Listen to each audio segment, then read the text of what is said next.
Então, o conteúdo aqui é bastante interessante, porque todos nós vamos passar por essa experiência mais dia menos dia, né? E na realidade, se temos dúvida, é só a gente olhar para o espelho de hoje e para a foto de 10 anos atrás. Às vezes eu tenho a impressão até que já morremos e não percebemos, né? Porque estamos tão acabados, né? Então, vamos correr aqui para a gente pensar um pouquinho sobre essa temática. Está acontecendo algo aqui? Eu acho que sou eu que está acontecendo. Vamos lá. Nós temos algumas colocações importantes para a gente refletir e não se esquecer. O Espiritismo é o resultado do ensino dos Espíritos. De tal sorte que sem as comunicações dos Espíritos não haveria Espiritismo, disse Kardec. O grande juiz, o juiz soberano, é a opinião pública. A gente tem até usado isso de um novo trabalho que estamos desenvolvendo lá no Facebook, que vai se aperfeiçoando a cada dia, né? E essa frase é uma frase muito sugestiva, né? Não adianta a gente ficar esperando que a ciência vá chegar à confirmação da sobrevivência da alma, porque não é o foco deles. O negócio deles é preservar a saúde do corpo físico aqui, sem considerar, por enquanto, uma grande parte, que tudo que nos acontece aqui na casca vem do interior, né? Então, na verdade, nosso sofrimento, nossa dor é que vai muitas vezes nos despertar para a realidade de uma outra vida. Quando essa opinião se formar pela concordância das massas e dos homens esclarecidos, os cientistas oficiais a aceitarão como indivíduos e sofrerão a força das circunstâncias. Coisa importante aí, está escrito pelo Kardec. O Livro dos Espíritos não é um tratado completo de Espiritismo. Apresenta apenas as bases e os pontos fundamentais que se devem desenvolver sucessivamente pelo estudo e pela observação. Ele escreveu isso em 1866. O médium fez pelo mundo invisível o mesmo que o microscópio pelo mundo dos infinitamente pequenos. Porque não se compreende uma coisa não é motivo para que ela não exista, visto que o que hoje é utopia poderá ser verdade amanhã. Isso foi a propósito de uma consulta que fizeram a Kardec sobre numerologia. Ele não entendia nada, então ele não podia se pronunciar e saiu com essa expressão aí. Busquemos desencarnar também os nossos pensamentos. E nós vamos ver ao longo dessa apresentação que isso é um negócio que tem que ser meditado mesmo. As criaturas que se agarram no plano espiritual às impressões físicas estarão sempre criando densidade para os seus veículos de manifestação, chamado corpo espiritual, perispírito, do qual nós falamos há 2 meses atrás, né? A morte física na Terra é igualmente pura impressão. Não existe. E ninguém desaparece. O fenômeno é apenas de invisibilidade ou por vezes de ausência. E a gente repete sempre aquilo que o psiquiatra americano Brian Weiss fala, que morrer é abrir uma porta e passar para outra sala, nada mais que isso. O Emmanuel fala assim, é como se você saísse de uma cidade e mudasse para outra, sem levar as bagagens, os barulhos que nós nos apegamos, né? É importante a gente conservar na mente essa imagem aí, ó. O espírito é aquilo lá. Isso aqui é o corpo mental que se auto-organizou e que vai organizar esse corpo perispiritual, que de uma certa forma reflete aquilo que a memória integral que está lá no espírito vai guardando existência após existência.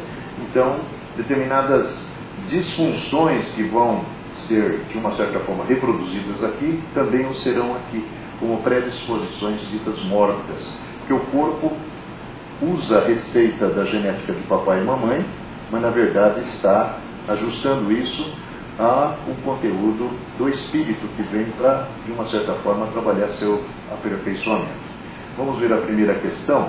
Como avaliar o argumento dos céticos de que ninguém voltou da morte para dar informações sobre a continuidade da vida? Kardec responde como um erro. A missão do Espiritismo é precisamente esclarecer-nos sobre esse futuro, fazendo-nos até certo ponto tocá-lo e vê-lo, não mais pelo raciocínio, mas pelos fatos. Passaram-se 160 anos, nós temos aí no Brasil uma contribuição ímpar de manifestações espirituais, porque lá na Europa a gente não tem muito conhecimento. Deve existir literatura lá. Uma dica, no ano de 1980 e alguma coisa, a Shirley MacLaine, atriz americana, na verdade escreve um livro no qual ela repassa-nos a sua própria experiência pessoal. Isso virou um filme, né, interessantíssimo, onde ela vai contar o que ela na verdade, vivenciou com alguns médiuns europeus, dando assim informações a respeito do seu passado, do seu presente e do seu futuro. Minhas Vidas, acho que é Minhas Outras Vidas, é o filme, muito interessante. Se quiserem ler o livro também, tem muito conteúdo lá. Graças às comunicações espíritas, isso da não existência da vida depois já não é uma presunção, uma probabilidade sobre a qual cada um imagina à vontade. Os poetas embelezam com suas ficções ou semeiam de imagens alegóricas e enganadoras. É a própria realidade que nos aparece, pois são os próprios seres de além-túmulo que nos vêm descrever a sua situação e dizer-nos o que fazem, permitindo-nos, por assim dizer, assistir a todas as ocorrências de sua nova vida e mostrando-nos desse modo a sorte inevitável que nos aguarda, que nós vamos para lá mesmo, conforme nossos méritos e deméritos. Pergunta seguinte: o Livro dos Espíritos afirma que a única fatalidade da vida é o instante da morte. Existe data prevista para se morrer? Diz o Emmanuel: com exceção do suicídio, todos os casos de desencarnação são determinados previamente pelas forças espirituais que orientam a atividade do homem sobre a Terra, que é aquilo que os espíritos disseram a Kardec à sua época. Há planos pré-fixados e ocasiões previstas com relativa exatidão. Creio que aqui só estão incluídos na parte daqueles 20% que estão sendo assistidos no acidente de trânsito, na bala perdida, na doença incurável. São caras que mataram-se na vida passada e que vieram aqui para agora completar o pequenino período que subtraíram de si mesmos lá atrás e vão experimentar a morte dita precoce, né? Então, no entanto, os interessados costumam alterá-los, porque a gente está mudando isso. Primeiro, no cuidado do nosso corpo. Nós, na realidade, aceleramos o processo de desencarnação, como o André Luiz nos revela lá no livro Nosso Lar, fumando, bebendo, descontrolados emocionalmente. Nós vamos gastando energia vital que vai levando-nos para o plano espiritual na condição de suicidas inconscientes. Ou então, mentalmente, num processo que é aquele de não querer mais viver. Tem até um fato interessante narrado no livro Obreiros da Vida Eterna, de uma senhora que até tinha se integrado em alguma atividade social no campo do bem, não fala lá em nome de que profissão de fé, tinha até uma participação muito operosa, mas ela teve uma diferença, uma divergência com o marido e passou a achar que a vida não interessava mais. E intimamente começou a curtir a ideia de morrer, né? Bom, todos os esforços daqueles que a inspiravam nos bastidores foram insuficientes.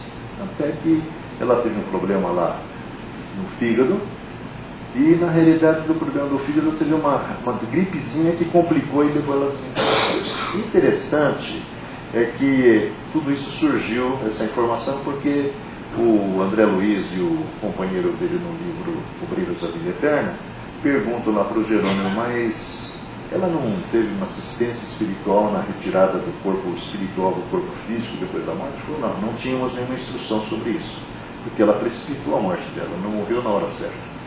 Foi uma caprichosa, uma pessoa realmente que fez por merecer. E aí ele termina dizendo no comentário, até nós postamos isso no blog As Revelações da Revelação, quando a gente descobriu, porque é muito interessante. Então, nós recebemos orientação para ir buscá-la dias atrás. Encontramos ela numa situação deplorável. Porque nós vamos ver aí na frente um negócio maluco, que é para a gente ficar assim pensando, né? Na realidade, o Kardec vai nos falar o número de dias, mais ou menos, que leva para desligar o corpo espiritual do corpo físico. O Emmanuel, em 1935, fala sobre a cremação. Nós vamos ver isso também de novo aí, né? Então, o Emmanuel fala assim: o corpo não deve ser queimado antes de 50 horas. Porque até aí, dentro dos procedimentos normais, nós estamos desembaraçando-nos da ligação que nos estreitou a partir da concepção, foi se intensificando e se consolidando ao longo da vida. Para desligar tudo até o cordão prateado, que é o último elo, leva muito tempo, no caso normal. Mas aí tem os suicidas inconscientes, tem o suicida mesmo para valer, tem o que morre no acidente de trânsito, nós vamos ver aí, né? São situações totalmente diferentes. Assim como não existe um nascimento igual ao outro, embora o meio fosse o mesmo, a desencarnação também é diferente para cada um, né? No entanto, costumam esteja melhorando ou piorando a própria situação. Tempo é comparável a crédito que um estabelecimento bancário empresta ou retira, segundo as atitudes e diretrizes do devedor. Não podemos assim esquecer que a consciência é livre. Nós fazemos o que a gente quer, ou o que queremos, melhor dizendo, né? Para pensar e agir, tanto nas áreas físicas quanto nas espirituais, mesmo quando jungidas as consequências do passado culposo.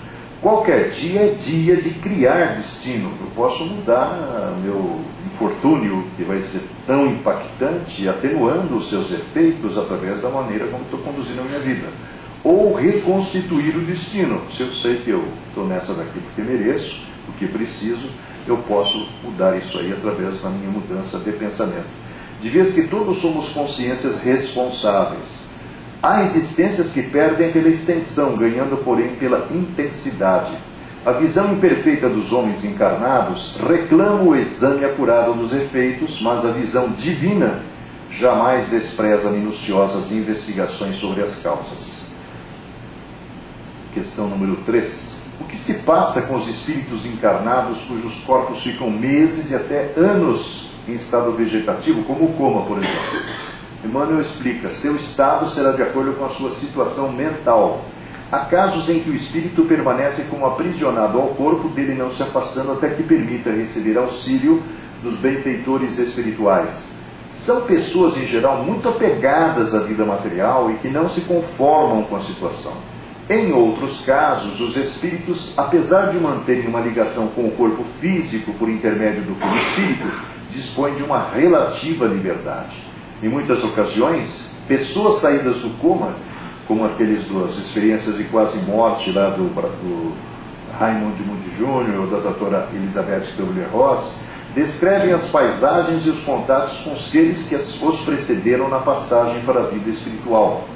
É comum que após essas experiências elas passem a ver a vida com novos olhos, reavaliando seus valores íntimos. Em qualquer das circunstâncias, o plano espiritual sempre estende seus esforços na tentativa de auxílio.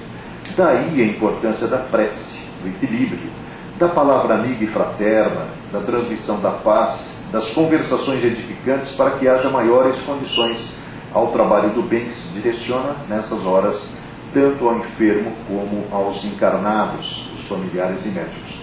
No livro Vida Depois da Vida, do Raymond Moody Jr., existem relatos de pessoas que estão em coma e estão vendo tudo o que se fala ao seu redor.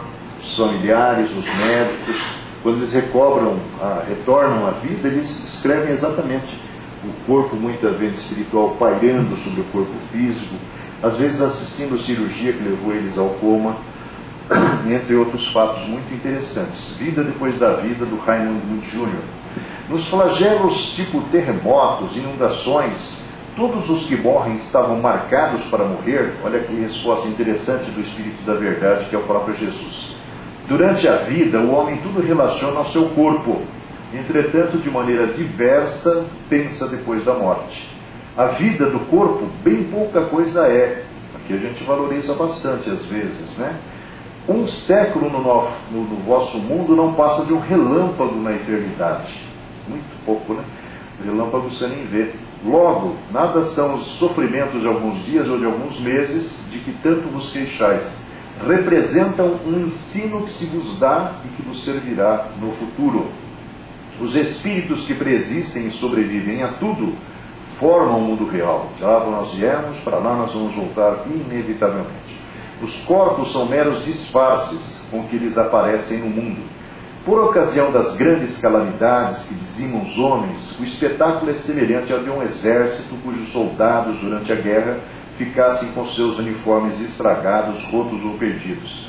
Existem duas obras muito interessantes que mostram eventos assim resultarem em mortes coletivas. É o Transição Planetária, do Manuel Filomeno de Miranda, que fala do episódio da 2004, 2006 na Indonésia, morreram quase 350 mil pessoas.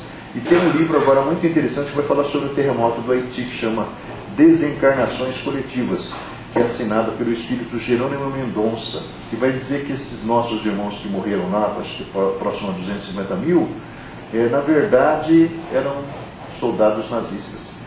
A gente fica assim, nossa, mas 250 mil soldados? O exército de Hitler tinha 6 milhões de soldados. Então tem muita gente para morrer ainda, né? Não é verdade? Opa, desculpa aí. Se considerasseis a vida qual é e quão pouca coisa representa com relação ao infinito, menos importância lhe daríeis. Em outra vida, essas vítimas acharão ampla compensação aos seus sofrimentos. Essa daí é de doer, hein? Aos seus sofrimentos, se souberem suportá-los sem murmurar. Ninguém vai morrer assim, de paz, né? A gente vai se debater, vai xingar Deus, né? Porque às vezes a gente está tão envolvido nas sensações agradáveis do corpo e da vida, né? Quando a gente tem facilidades econômicas, principalmente. Venha por um flagelo a morte ou por causa comum, ninguém deixa por isso de morrer. Eu falei, todo mundo vai, não tem dúvida, desde que haja suave a hora da partida. A única diferença em casos de flagelo é que maior número parte ao mesmo tempo.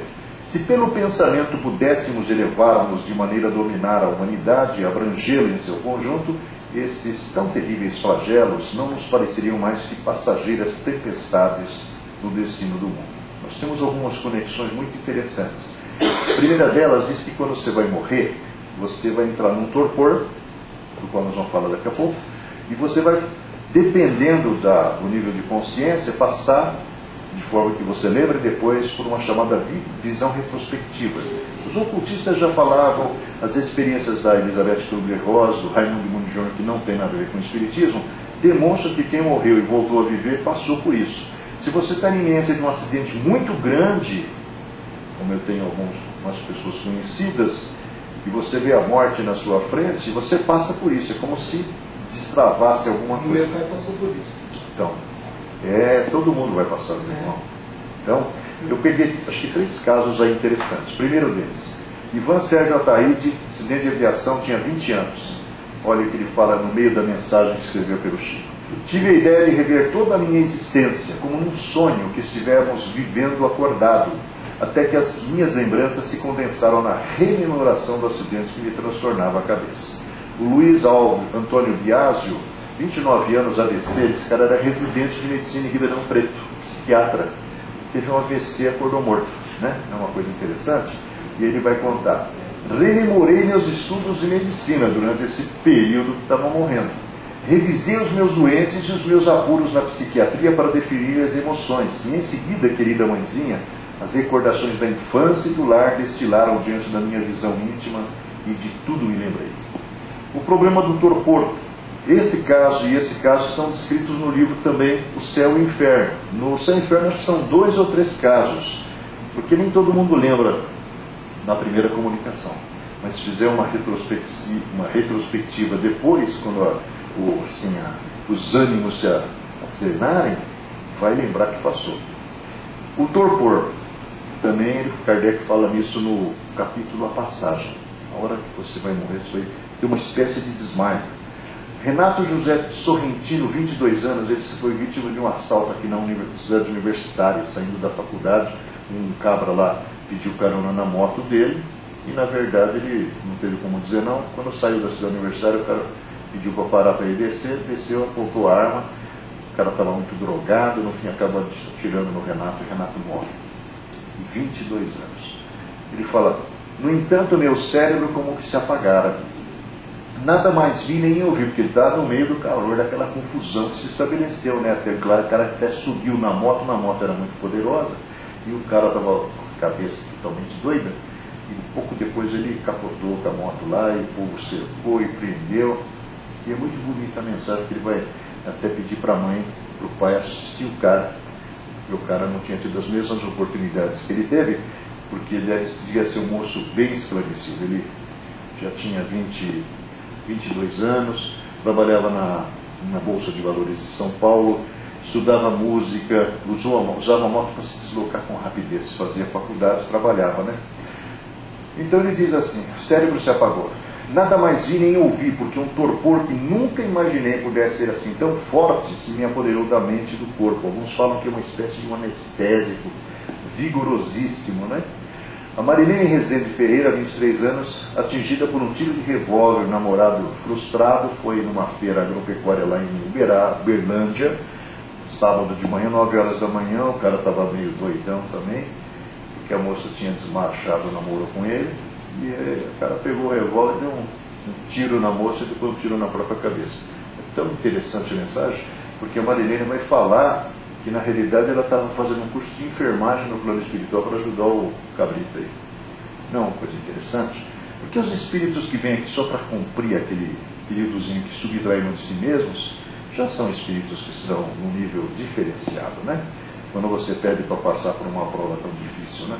Por fim, foi um sono tranquilo a que me rendi sem qualquer resistência. Era um torpor suave, como se eu sonhasse vê-lo ao meu lado a beijar meus cabelos. Sabe o que é isso? Estava lá no caixão, e a mãe debruçando-se em cima do corpo da moça, acariciando como fazem as mães normalmente, né? Quando o filho morre cedo. E ela está descrevendo na mensagem tudo o que estava acontecendo. Por quê? Nós vamos ver daqui a pouco. Para você se desligar mesmo num acidente muito grave, você pode ser expulso do corpo pelo acidente de trânsito, pela bala que você atingiu. Mas você ainda permanece mentalmente ligado, porque você não está totalmente desconectado do corpo, né? Existe um número regulamentar de horas, porque eles têm muito. Começa dos pés. O enregelamento vem de baixo para cima. O último ponto é o chamado cordão de prata, que nós vamos falar dele daqui a pouco, que é o cordão umbilical do corpo espiritual, ao corpo físico, ligado no centro de força chamado coronário. O que mais que... Egli Aparecida Tavares, rabeira da moto do marido, passou em cima de uma vibração, um buraco qualquer, ela caiu, bateu a cabeça sem capacete, na época não tinha exigência. 24 anos, a mãe ficou louca, ficou meio doida, era dono de cartório aqui em São Paulo, a moça era arquiteta. O choque me prensou a cabeça, como se meu cérebro se convulsionasse na destruição de si mesmo. Escutei os chamados do esposo, que tentava me reanimar, no entanto, um sono invencível me dominou todas as energias, e ela foi acordar lá no hospital, no plano espiritual. Seguinte, o gênero de morte influi no estado da alma ao se perceber em outra vida? Kardec responde: varia consideravelmente, mas sobretudo segundo a natureza dos hábitos durante a vida.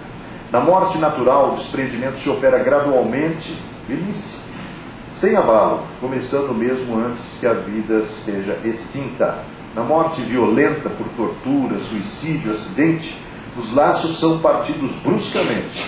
O espírito surpreendido fica como que atordoado com a mudança nele efetuada e não acha explicação para a sua situação. Um fenômeno mais ou menos constante em tal caso é a persuasão em que ele se conserva de não estar morto, não admite, podendo essa ilusão durar muitos meses e mesmo muitos anos. Quem conviveu com trabalhos de desobsessão em centro espírita, vê que tem gente que morreu décadas e não sabe que morreu. Ainda está achando que está lá. Nós vamos ver por quê daqui a pouco. Aliás, no final nós vamos ver o desfecho que o Chico Xavier usa para encerrar nosso trabalho. Nesse estado, ele se locomove, julga ocupar-se dos seus negócios. A rotina continua mesmo, acorda na mesma hora, dorme na mesma cama. O Dona Flor e seus dois maridos não era uma ficção despropositada, né? Uma paixão da mulher lá do farmacêutico, que dormia na cama com o casal. Essa história, mais ou menos na mesma época que o Jorge Amado escreveu ela, o André Luiz estava escrevendo E a Vida Continua, que é a história da Elisa, do Dedé e do marido Ernesto. E o Ernesto tinha em mente que ele tinha matado o rival, e a mulher estava arrastando asa para ele, e ele estava arrastando asa para a mulher. Na verdade, o Ernesto matou o corpo, mas o espírito foi lá para a casa dele, continuou vivendo lá. Muitos anos depois, quando, por uma trajetória e uma estratégia, melhor dizendo, estabelecida pela espiritualidade, o Ernesto vem na companhia da Evelina Serpa buscar a mãe, né? O que acontece é que, na verdade, o Ernesto vai ver que o Desidério está dormindo com a mulher dele até hoje. A veinha estava lá meio esclerosada já, e quando vão tirar o corpo espiritual da mulher, envelhecida, sai mais fácil, né, que nós vimos agora. O que acontece é que o Desidério agarra no pulso dela, não quer largar. Aí a Evelina, dentro daquela concepção de vida que tinha agora, acaba convencendo o pai, que é justamente o amante da mulher do Ernesto, né? Aí o que acontece, ela convence ele e há uma proposição Vocês leram A Vida Continua? Assistiram o filme? Então é isso. Não é? Aí o que acontece é que ela propõe, olha, nós vamos cuidar para que a senhora reencarne e encontre o Desidério lá no Nova Vida, que eles vão encontrar lá na vizinhança da fazenda do Desidério, que ficou aos cuidados da Brígida e do Amaro, não é? Vou encontrar uma coitada lá que tem tuberculose, já não podia mais ter filho, mas está grávida de novo, já era o quarto quinto filho. E aí vão usar esse corpito aí que está em formação para ligar o Desidério, e vai na realidade resumir daqui a pouco, porque quem vai adotar ele é a mãe da Evelina, não é? E que na verdade era rival dessa criatura que vai renascer ali. E na verdade o Desidério vai resumir o próprio patrimônio ampliado pelo Amaro, que foi um grande gestor, né? Que a palavra está na moda agora, né? Bonita essa palavra, gestor. O Dória está fazendo a mente de todos nós aí. Então o que aconteceu foi que ele vai reassumir com o dinheiro multiplicado e vai encontrar justamente a sua paixão, Elisa, e vai se casar com ela na sequência do processo evolutivo. Não é uma coisa doida? Meio parecido assim com o Dona Flor, nesse aspecto de estar dormindo na cama do casal, né? Se locomove, julga se ocupar dos seus negócios, como se ele estivesse no mundo e mostra-se espantado de não lhe responderem, porque ele fala que as pessoas ninguém responde, ninguém presta atenção nele. Pensou no nervosismo, não é?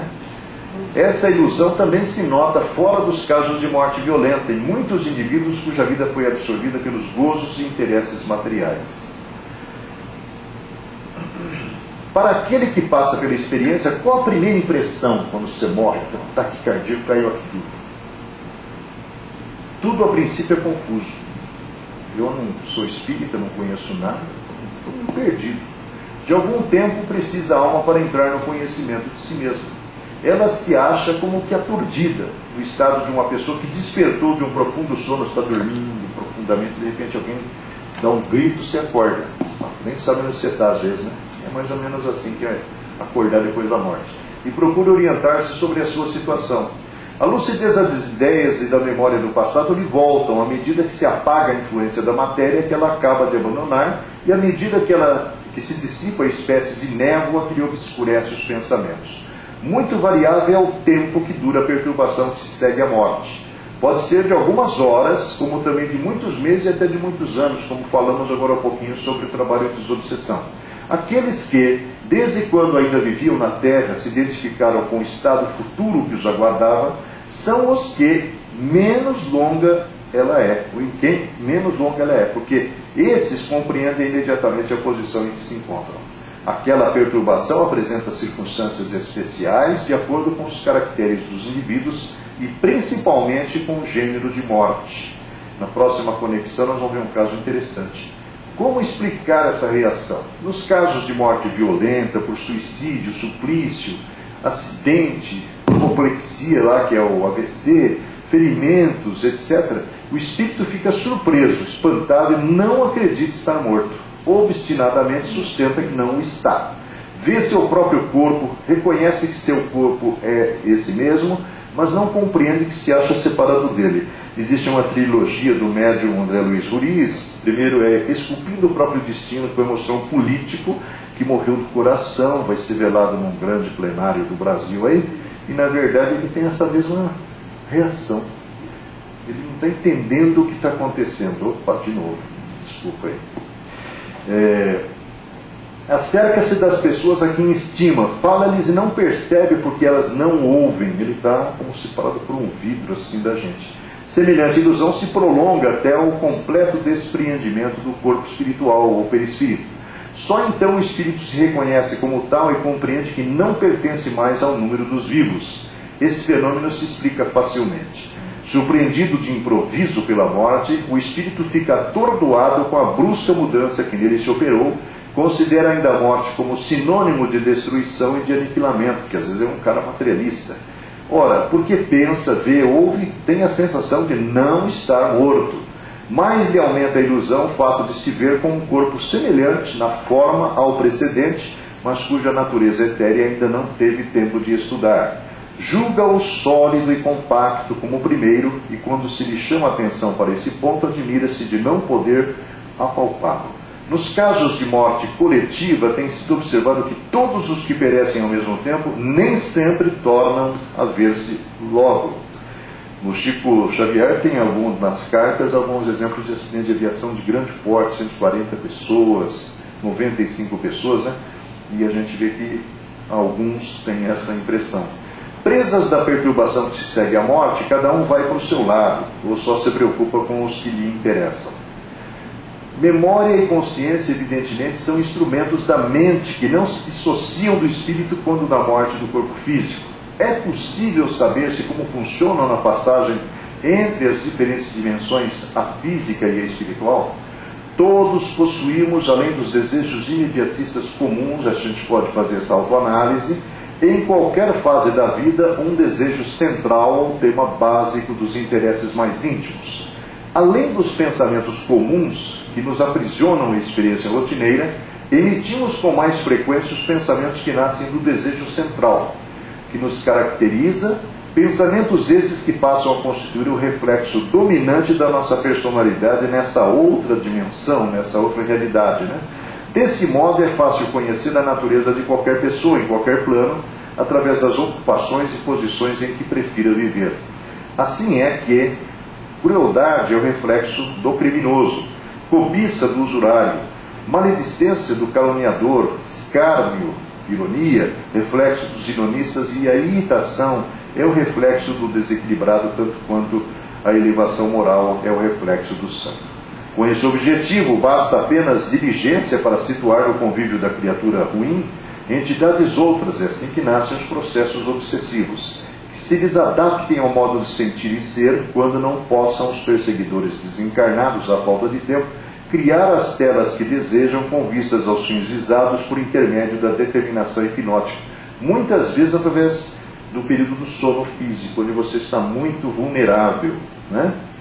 Através de semelhantes processos, cria-se e mantém-se facilmente o delírio psíquico ou obsessão, que não passa de um estado anormal da mente, subjugada pelo excesso de suas próprias criações, a pressionarem o campo sensorial, infinitamente acrescidas de influência direta ou indireta, de outras mentes desencarnadas ou não, atraídas pelo nosso reflexo ou pelo seu próprio reflexo.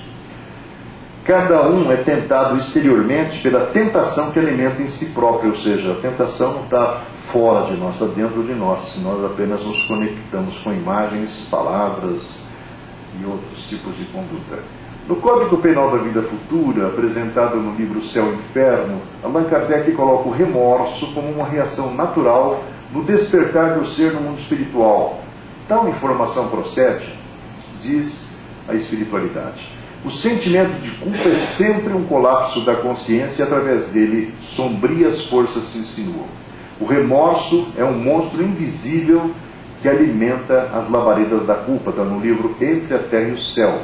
Pelo remorso destrutivo, tomba a criatura no mesmo nível emocional dos desafetos encarnados ou não, fenômeno inacessível aos olhos comuns. Então, sou um político, tenho os desafetos, se eu morro de repente, eu evidentemente me ligo àqueles adversários ou familiares. É um caso em que a medicina terrestre não consegue interferência porque não tem essa percepção e essa visão.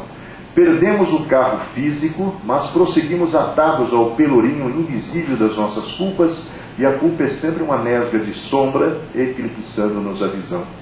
Nossas faculdades de memória, relativamente às próprias quedas morais, assemelham-se de certo modo às conhecidas chapas fotográficas, as quais, se não forem convenientemente protegidas, sempre se inutilizam. Imaginemos a mente como sendo um lago. Se as águas se acham pacificadas e límpidas, está tudo tranquilo, a luz do firmamento pode retratar-se nele com segurança. Mas, se as águas virem revoltas, as imagens se perdem ante a quebra das ondas móveis, principalmente quando o lodo acumulado no fundo aparece à superfície. Está no livro Obreiros da Vida Eterna. Mais duas conexões. Autopunição, que é isso que nós falamos do remorso, aí, né? Complexo de culpa. Esse homem aí era um banqueiro importante, está ligado também à ideia do desejo central. Morreu de repente, ataque cardíaco, 50 e poucos anos. pedacinho do que ele vai contar através do Chico. Quantas vezes afirmei que o dinheiro era a solução da felicidade. É um papo assim que eu, por exemplo, convivi com gente assim, que eu sempre lidei assim, com gente da cúpula das empresas por onde passei, né? Quanto tempo despendi acreditando que a dominação financeira fosse o triunfo real da terra. No entanto, a morte me assaltou em plena vida, assim como o tiro do caçador surpreende o pássaro desprevenido no mato inculto. Como foi o meu desligamento do corpo físico e quantos dias dormi na sombra, por agora nada sei. Sei hoje apenas que acordei no espaço estreito do sepulcro, está lá na embalagem pelo visto, né? Com o pavor de um homem que se visse repentinamente enjaulado. Não consigo sair daquele buraco. Sufocava-me a treva espessa, tudo escuro, né? Não tem iluminação nem no caixão, né? Horrível falta de ar agitava-me todo. Queria ar puro, respirar. Gritei por socorro. Meus brados, contudo, se perdiam sem eco. Ninguém ouve, ninguém aparece. Para quem tinha dinheiro, que tinha um monte de gente servindo, né? Deve ser terror, né? Ao cabo de alguns instantes, notei que duas mãos vigorosas me soergueram e vi-me, depois de estranha sensação, na paz do campo, sorvendo o ar fresco da noite. Finalmente consegui respirar. Que lugar era aquele? Uma casa sem teto? De repente, a cambalear, reconheci-me rodeado de grandes caixas fortes. E a cabeça dele é só dinheiro, né? Na mente dele só tem isso. Ao frouxo clarão da lua, reparei que essas caixas fortes surgiam milagrosamente douradas. Só pensa em dinheiro. Tateei-as com dificuldade e percebi palavras em alto relevo e verifiquei que eram túmulos. Acordou no cemitério, olha aí. Espavorido, transpus apressado as grades daquela inesperada prisão.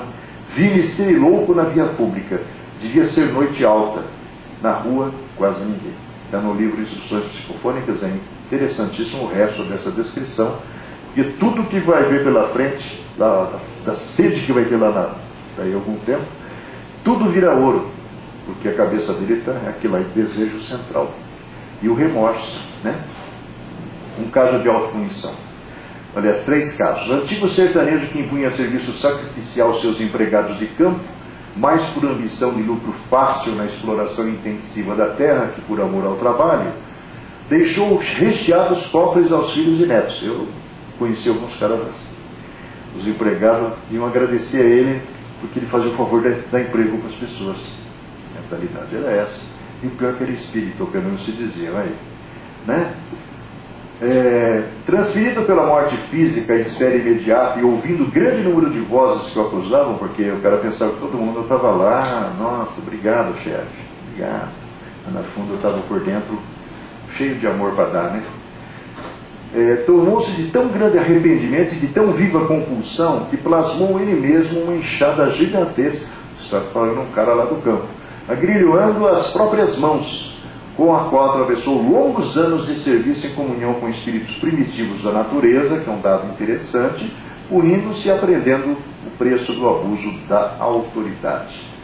Outro caso, orgulhosa dama, a quem humilde e honrada família deve a morte de nobre mulher, vitimada pela calúnia, que essa daqui deve ter feito, em desencarnando e conhecendo a extensão do mal que causara, que às vezes destrói todo um projeto, todo um plano, todo um grupo, né? Adquiriu para si o suplício da vítima por intermédio do remorso profundo em que se mergulhou, estacionando por mais de 2 lustros em sofrimento indescritível. Esse aqui é um caso muito interessante. Mendigo que renitente acomoda-se em frente a residências em bairro nobre de cidade do interior. Na verdade, a cidade é Uberaba. E a casa onde ele se acomodava sempre é a casa de um médico, que era muito amigo do Chico. Apesar das tentativas de conseguir acomodações melhores, porque o cara fazia o possível para encaminhar o cara para a prefeitura, para ser abrigado em algum lugar. O cara sempre saía e voltava para o mesmo lugar.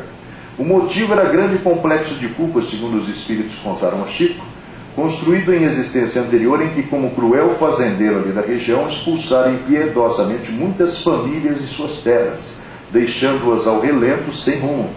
Depois de desencarnado, a partir daquelas lembranças, formara-se o complexo de culpa e o sofrimento que não lhe permitia ser alojado em lugar nenhum. Ele mesmo se impunha isso. Então, às vezes, a gente vai tentar ajudar lá, como o Sérgio Diniz fala, e o cara não quer ser ajudado. A prefeitura vai lá dar os cobertorzinhos, ele leva ele para o abrigo, Na verdade, ele não quer tomar banho, ele não quer nada, porque a cabeça dele é que está implacavelmente condenando ele, né?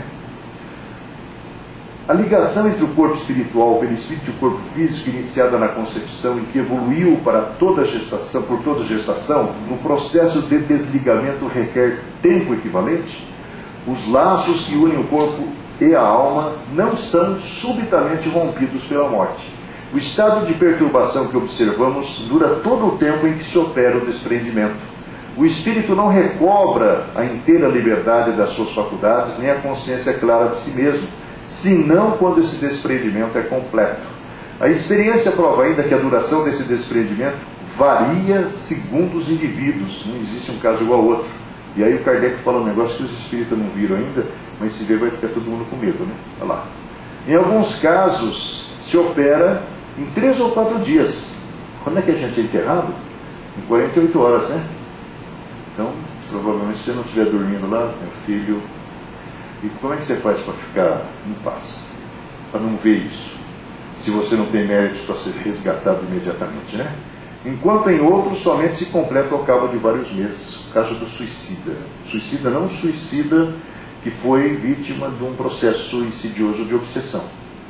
A doutrina espírita, lá no último tópico do Livro dos Espíritos, Esperanças e Consolações, vai dedicar acho que mais de 15 respostas sobre a questão do suicídio. E pelas informações das cartas de Chico Xavier, nós sabemos que existem atenuantes e agravantes. Tem muita gente que não vai ficar queimando no inferno de consciência por conta do suicídio. Quando você é suicida por indução e influência espiritual, tem 50% de culpa. O que não te livra das consequências da morte curta na outra vida, às vezes das sequelas que você traz dentro de si mesmo, né? Predisposições cardíacas, gástricas, beber o veneno corrosivo, câncer de esôfago, câncer de fígado, né? Como o caso do Arthur Keller, que a gente já contou aqui outras vezes, um menininho de 3 anos e meio que tinha bebido veneno para se matar, porque a família não queria que ele casasse com uma moça pobre. Assim, a destruição do corpo e a decomposição não bastam, decomposição não basta para operar a separação, porque a sua mente fica ligada. Leia lá no livro Nosso Lar, o caso daquele moço que era fisiculturista, amante de velocidade, morre no acidente de carro, está numa enfermaria de Nosso Lar, e de vez em quando entra num surtos e começa a gritar: o monstro, o monstro. André Luiz pergunta para Narcisa, eu acho, mas o que está acontecendo com o moço? Ele foi um cara que nunca fez nada além de curtir a própria matéria, sensorialmente ligado a tudo. Quando ele desencarna antes do tempo, por causa da velocidade, o que vai acontecer é que ele vai assistir a própria decomposição, sentir um mau cheiro, essas coisas que vai acontecer. E na verdade aquilo lá fixou-se na mente dele, ele está vendo a formação de um monstro, que é na verdade uma forma de pensamento. E que de vez em quando ele acorda daquele pesadelo e tem a sensação e entra nesses surtos. É assim. Porque cada caso é um caso. Cada um de nós constrói a sua ventura ou infelicidade, seu infortúnio, a sua alegria da vida, né? Em algumas pessoas a separação começa antes da morte. São as que em vida se elevaram pelo pensamento e pela pureza de seus sentimentos bem acima das coisas materiais. Tem um monte de espírita nesses livros, Instruções Psicofônicas, no livro Vozes do Grande Além, no livro Corpo da Alegria, espíritas que foram pessoas assim de expressiva liderança no meio espírita. E o pior de tudo é que eles estão nessa pindaíba aí, Eles deviam estar nessa situação boa, né? Mas na verdade é aquilo que falávamos há pouco, as pessoas ficam lá no púlpito falando palavras doces em nome de Jesus, só que nos bastidores são, na realidade, mais próximos do Judas do que do próprio Jesus, né? Infelizmente. Bem acima das coisas materiais. Nelas a morte encontra apenas fracos liames entre a alma e o corpo, e que se rompem quase que instantaneamente. A velhice bem aproveitada, né? Ela resulta nisso aí, você vai se desprender sem estresse. Mas a velhice em que o cara fica reclamando de tudo, né, xingando Deus, a pessoa está mentalmente presa à estrutura e vai passar por alguns procedimentos. Ela não teria ao longo da vida algo além das obrigações feitas. O que é obrigação? Cuidar da prole, cuidar da família, Você tem que sair um pouquinho dessa mesmice. Infelizmente, no século XX, final, muitas pessoas saíram dessa mesmice porque perderam o filho. No acidente de carro, no acidente de trânsito, perderam um ente muito querido. Aí, angustiados, vão à procura de respostas.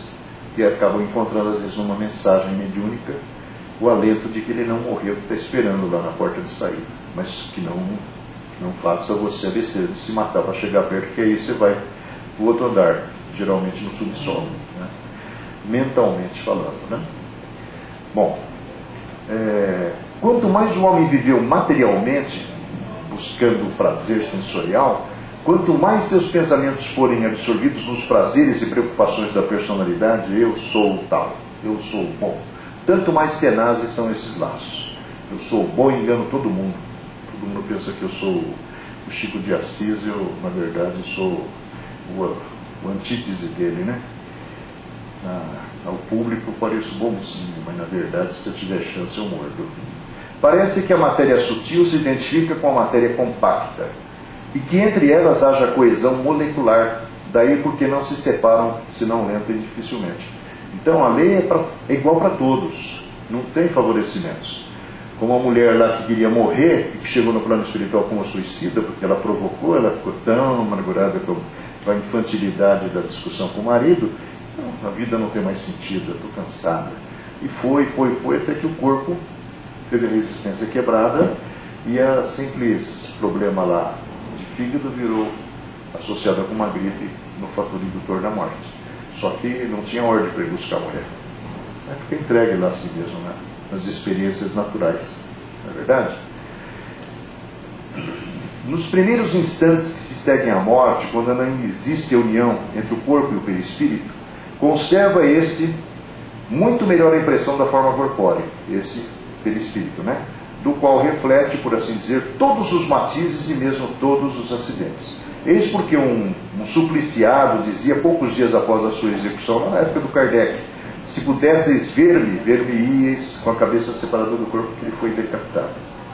E o outro, um homem que morreu assassinado, dizia: vede a ferida que me fizeram no coração, pois que ele acreditava que estava vivo e ainda poderia ser visto aí pelos que estavam na reunião da Sociedade Espírita de Paris.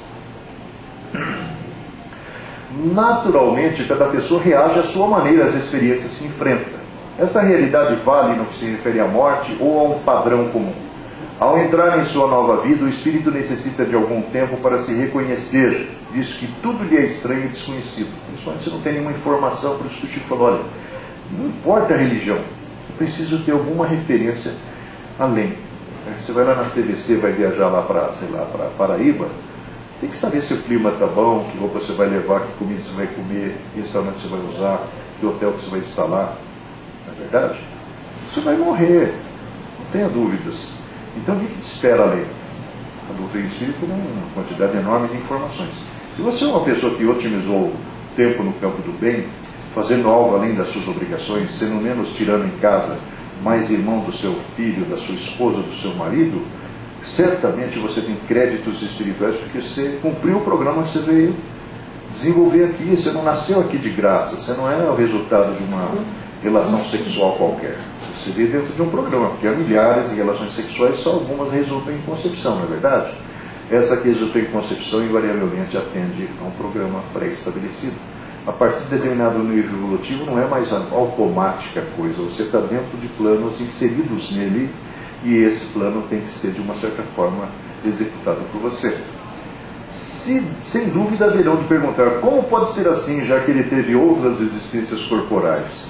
Essas existências foram separadas por intervalos. Você morreu, ficou um tempo desencarnado e voltou, durante os quais se habitava o mundo dos espíritos. Então o mundo, portanto, não lhe deveria ser desconhecido, considerando que não o vê pela primeira vez, mas você apagou. Você construiu uma nova personalidade dentro de uma outra realidade nessa dimensão, não é verdade? Você recebeu as influências do papai e mamãe, recebeu as influências da escola, recebeu as influências da sociedade e construiu sua identidade, Luiz Armando. Eu não posso lembrar do que aconteceu há 200 anos atrás, 100 anos atrás, a não ser que eu tenha necessidade de acessar essas informações, não é? E hoje, cada vez mais, ficam evidenciados que existem meios Várias causas contribuem para que essas percepções lhe pareçam novas, embora já as tenha experimentado. A morte é sempre seguida por um instante de perturbação, torpor, que pode ser de curta duração. Nesse estado, suas ideias são sempre vagas e confusas. Você está acordando ali, cansadíssimo, foi dormir cansado, está acordando, nem sabe onde você está. De alguma sorte, a vida corporal se confunde com a espiritual e ele ainda não as pode separar em seu pensamento. Dissipada a primeira impressão, as ideias pouco a pouco se tornam claras e com elas a lembrança do passado, que não volta senão gradualmente à memória, porquanto jamais essa memória irrompe bruscamente. Apenas quando ele se encontra completamente desmaterializado é que o passado se desdobra à sua frente, como algo impreciso saindo de um nevoeiro. Somente então ele se recorda de todos os atos da sua existência. As impressões e sensações, então, não são iguais para todos. Diz Kardec, mentiríamos asseverando que a transição é serviço rotineiro para todos. Cada qual, como acontece no nascimento, tem a sua porta adequada para ausentar-se do plano físico. Na existência do corpo, começamos ou recomeçamos determinado serviço. Além da sepultura, continuamos a boa obra encetada ou somos escravos do mal que praticamos na terra. Por isso, o estado mental é muito importante nas condições da matéria rarefeita que a criatura passa a habitar logo depois de abandonar o carro fisiológico. Incontáveis pessoas, por deficiência de educação no eu, agarram seus remanescentes do corpo com a obstinação do estulto viajante que, pelo receio do desconhecido e pela incapacidade de usar as próprias pernas, pretendesse inutilmente reerguer na estrada a cavalgadura morta. Mas o número de almas perturbadas de outro modo é infinitamente maior. Não se apegam ao cadáver putrefato, mas demoram na paisagem doméstica, onde se desvencilharam das células enfermas, conservando ilusões ou sofrimentos intraduzíveis. Muitos que se abandonaram à doença, fortalecendo e acariciando, tem gente que gosta mesmo de ficar doente, ou de se dizer doente, mais por fugir aos deveres que a vida lhes reserva, do que por devoção e fidelidade aos desígnios divinos, fixam longamente sintomas e defeitos, desequilíbrios ou chagas na matéria sensível e plástica do organismo espiritual, experimentando sérias dificuldades para estipá-los. Tem que fazer tratamento psicológico lá do outro lado, psiquiátrico, né? Almas desse naipe, desalentadas e oprimidas, podem ser enumeradas aos milhares em qualquer região dos círculos sutis que marginam a zona de trabalho em que se lhes delimita a ação dos homens encarnados. No livro Imagens no Além, ou no livro Cidade no Além, Chico Xavier, dentro daquela simplicidade que o caracterizava, nos dá uma ideia de como é que essa estrutura colossal do mundo que se organiza do centro da Terra até os limites de outro planeta. Corta uma cebola no meio e olha como é que ela é por dentro. Aquelas camadas que se sobrepõem, que se interpenetram, nos dão ideia das múltiplas realidades espirituais que abrigam milhares de seres. Os universos paralelos da chamada física quântica hoje, presentes não só na Terra, como em outros mundos do universo, né? Bom, quando possível, são internados em grandes e complexas organizações hospitalares, quase que sobrepostas ao plano comum da Terra. Entretanto, é preciso reconhecer que milhares delas se mantêm dentro de linhas mentais infra-humanas, rebeldes a qualquer processo de inovação. Muitas vezes abaixo do piso. Porque quando o André Luiz vai nos falar sobre o resgate dos desencarnados no livro Obreiros da Vida Eterna, ele está falando do subsolo. Não é? E quando a gente ouve falar de umbral, nós não estamos falando do subsolo. Nós estamos falando dessa região que nós estamos aqui, onde se misturam diferentes realidades que abrigam milhares de espíritos. Então o umbral começa, como André Luiz vai dizer numa entrevista, a rigor dentro de nós mesmos. Ele não está no norte nem no sul, ele está dentro de você. O inferno está dentro de você. Não é verdade? Correndo aí porque o tempo é curto. Essa reação se repete para o ser a cada experiência de morte ou se altera com o tempo? À medida que se eleva e se depura, as percepções e sensações do espírito se tornam menos grosseiras. Nós estamos dentro de um processo evolutivo, de aperfeiçoamento. Já falamos disso em outras ocasiões aqui. abordando a personalidade humana, abordando a vida no mundo espiritual, né? Adquirindo mais primor, mais sutileza e mais delicadeza. Vê, sente e compreende coisas que não podia ver, nem sentir, nem compreender numa condição inferior. Ora, cada existência corporal, sendo para ele uma oportunidade de progresso, condulo ao novo meio, porque se encontra, caso haja progredido, entre os espíritos de outra ordem, cujas ideias, pensamentos e hábitos são diferentes. Acrescente-se que tal depuração lhe permite penetrar sempre como espírito em mundos inacessíveis aos espíritos inferiores, como entre nós os salões da alta sociedade são interditos às pessoas mal educadas. Quanto menos esclarecido, tanto mais limitado é o seu horizonte. À medida que se eleva e se depura, esse horizonte se amplia, e com ele o círculo das suas ideias e percepções. A seguinte comparação nos permite compreendê-lo, diz Kardec. Suponhamos um camponês bruto e ignorante indo a Paris pela primeira vez. Conhecerá e compreenderá a Paris do mundo sábio e elegante? Não, porque frequentará apenas as pessoas da sua classe e os bairros que elas habitam, provavelmente periféricos, né?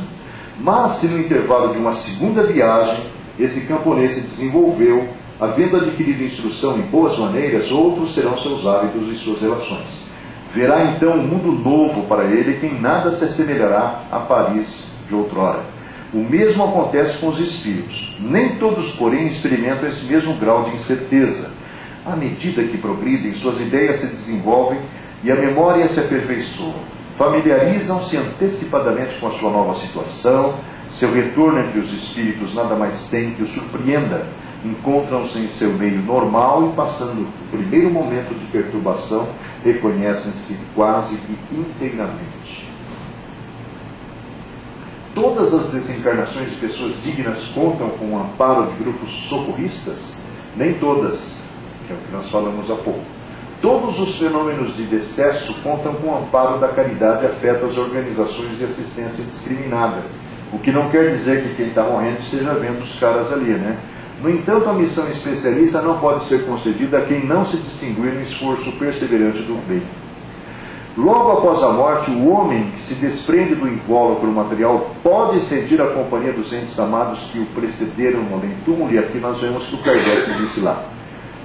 O Livro dos Espíritos não é uma obra acabada.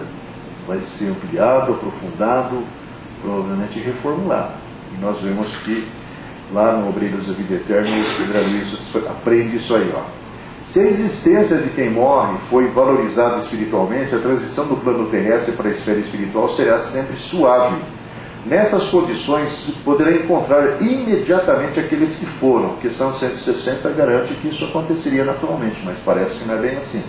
Objeto da sua afeição no mundo, na hipótese de se encontrarem no mesmo nível de evolução. Uma felicidade doce, uma alegria perene estabelece-se nesses corações amigos e afetuosos depois das amarguras da separação e da prolongada ausência daqueles que foram na frente, né?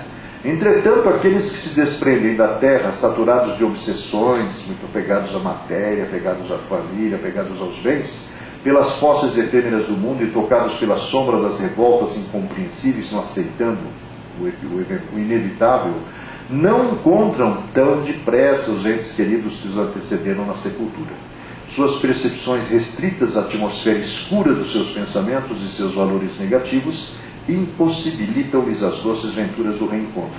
É por isso que observais tantas vezes, nos trabalhos de obsessão, espíritos sofredores e perturbados, fornecendo a impressão de criaturas desamparadas e esquecidas pela esfera da bondade superior, mas que, de fato, são desamparados por si mesmos, pela sua perseverança no mal, na intenção criminosa e na desobediência aos sagrados desígnios de Deus.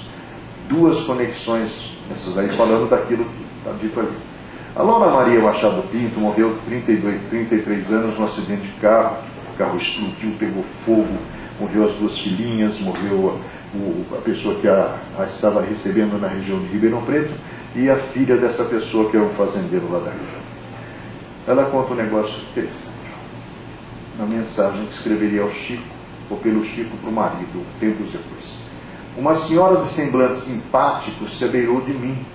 Nós estamos vendo lá um quadro terrível da estrada, onde houve o atropelamento do caminhão sobre o carro que ela estava, que explodiu, que pegou fogo. Ela se vê jogada na estrada, com as duas meninas agarradas gritando junto a ela, a amiga meio atordoada e o pai da amiga desmaiado.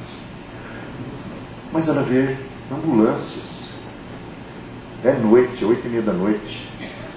Os carros parando, porque os carros que vinham pela estrada vicinal viram aquela tragédia e pararam para ver, como é a curiosidade mata. E ela está vendo uma outra realidade, ela está vendo ambulâncias ali, que deu a ideia dela de que estava tudo preparado. Uma senhora de semblante simpático se abeirou de mim e notificou-me que o acidente imprevisível na Terra fora notado na vida espiritual antes de vir a ser, e que ela estava entre nós, com o fim de estender-nos mãos amigas. Apesar do espanto que me arrasava diante daquele montão de cinzas e objetos fumegantes, que ela não teve nem tempo, isso é tudo muito rápido, né? Ainda tive meios de perguntar-lhe a que vinha e quem era, com tanta bondade, se interessava por nós. Ela me informou ser a vovó Carvalho, que ela nem conheceu, porque morreu antes dela ter nascido, né? Vitor Fernando Estocco Júnior, 15 anos, teve um aneurisma cerebral, tinha ido para um campo aí na região de Itapevi e morreu jovenzinho, né? Antigamente era diferente. E ele conta na mensagem: vi que um senhor de idade madura me abraçou e disse: não se aflija, sou seu bi e aqui encontro para cooperar com papai e mãezinha. Quase balbuciando as palavras, indaguei sobre aquele bi e ele me respondeu: sou seu bisavô Vitor e vim convidar você para o repouso. Ela paga e vai acordar no plano espiritual no hospital. Ângelo de Sarno, aqui na entrada de São Paulo, na saída da rodovia dos Bandeirantes, mete o carro num balaústre ali e morre. Num balaústrado e morre. Embora muito fraco, perguntei quem era aquela senhora que me socorrera no veículo, dirigindo-me a ela mesma. Ela me disse sorrindo: meu filho, somos tantos corações aqui reunidos que para alcançar a sua compreensão direi apenas que sou sua avó, sou avó da sua avó, da avó Maria, Ana Maria, e deixei a Itália há muitos anos. Ou seja, é alguém que está lá nos ancestrais, que às vezes o cara nem conhece, né?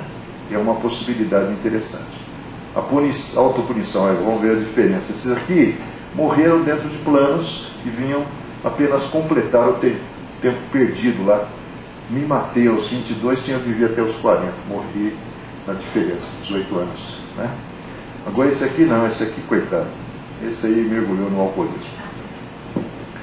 A febre, a enfermidade e a loucura consumiram-me a carne, mas não percebi a visitação da morte, nem percebeu que tinha morrido.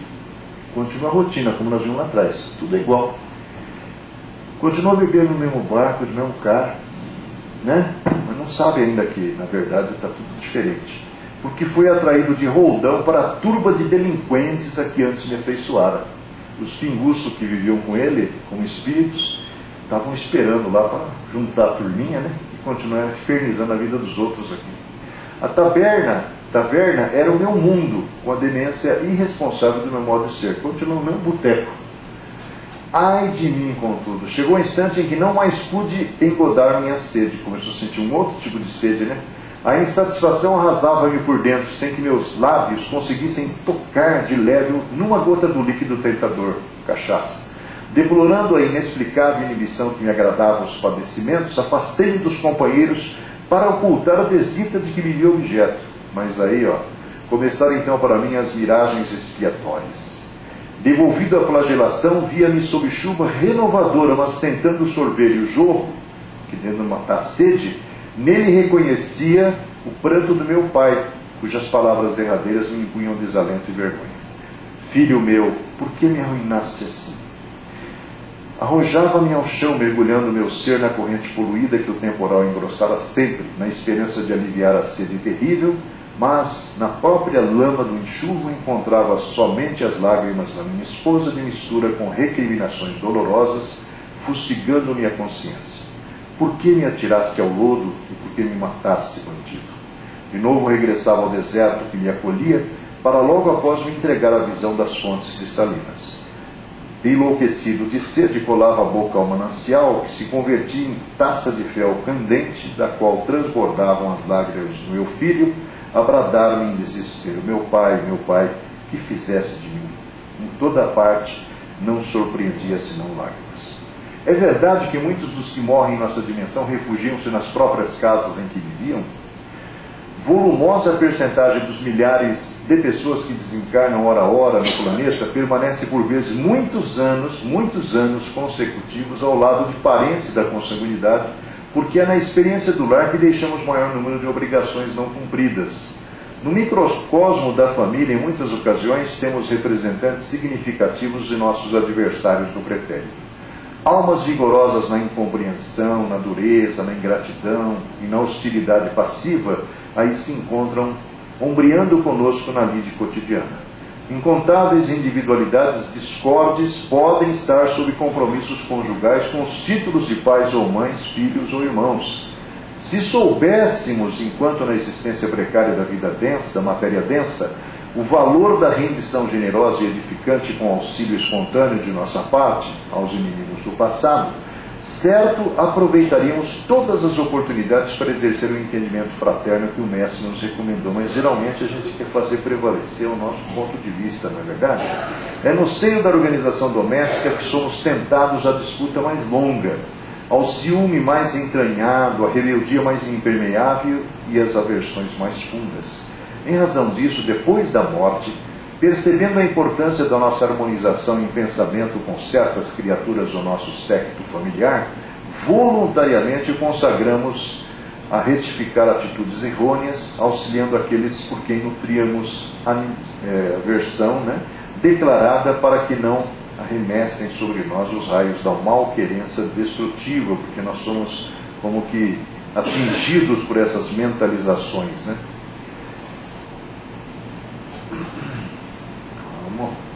Então a morte não proporciona mudanças inesperadas e certas modificações rápidas. Eu simplesmente morro e agora virei um santo, Como a gente vê, infelizmente, tem muitos médios recebendo mensagens aí do cara que era um bandido e virou uma figura angelical, A gente ouve falar de casos aí que não dá para... Então a natureza não dá saltos. Nós continuamos a ser a mesma tranqueira que éramos além da vida. A morte não prodigaliza estados miraculosos para a nossa consciência.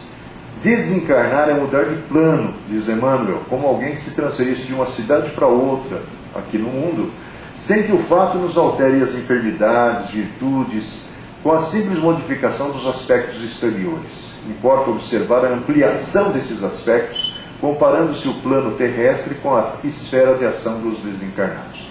Imaginai um homem que passa da sua aldeia para uma metrópole moderna, como se houvera na hipótese de não se encontrar devidamente preparado em face dos imperativos da sua nova vida, que é aquela história da CVC que eu falei há pouco, A comparação é pobre, mas serve para esclarecer que a morte não é um salto dentro da natureza. A alma prosseguirá na sua carreira evolutiva sem milagres prodigiosos. Os dois planos, visível e invisível, se interpenetram no mundo, e se a criatura humana é incapaz de perceber o plano da vida imaterial, é que o seu sensório está habilitado somente a certas percepções, sem que lhe seja possível, por enquanto, ultrapassar a janela estreita dos 5 sentidos. Como são para o espírito os primeiros momentos após a morte? Os primeiros momentos são empregados em se reconhecer e em se darem conta do que com ele se passa. Experimentam, por assim dizer, suas faculdades, como uma criança que pouco a pouco vê crescer suas forças e pensamentos.